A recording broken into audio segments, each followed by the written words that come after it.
તો ઉનાળા વેકેશનને લઈને રેલવે વિભાગે એક મહત્વનો નિર્ણય કર્યો।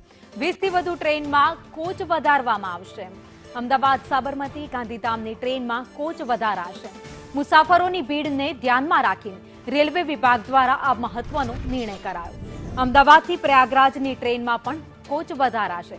તો આ સાથે જ વારાણસી અને પટના જતી ટ્રેનમાં પણ કોચ વધારવામાં આવશે। 11 જોડી સ્પેશિયલ ટ્રેનની અવધિ જુલાઈ સુધી લંબાવી દેવામાં આવી। તો ઉનાળા વેકેશનમાં મુસાફરોની સંખ્યા વધતી હોય છે, ત્યારે આ મુસાફરોને રાહત મળે તે માટે રેલવે વિભાગે નિર્ણય કર્યો। પશ્ચિમ રેલવે દ્વારા વધતી માંગને પહોંચી વળવા માટે આયોજન કરવામાં આવ્યું।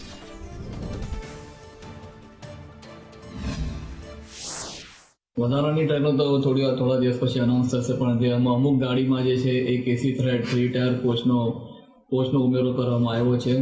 જે ગાડી છે બાંદ્રા ટર્મિનસ ગાંધીધામ છે, પ્રયાગરાજ અમદાવાદ સાબરમતી વારાણસી, પછી દાદર ભુજ છે, પછી ગાંધીધામ હાવડા છે, ઇન્દોર અસરવા છે, વીરભૂમિ એક્સપ્રેસ છે, એવી અમુક ગાડી છે જેમ સાબરમતી વૈષ્ણોદેવી ટ્રેન છે।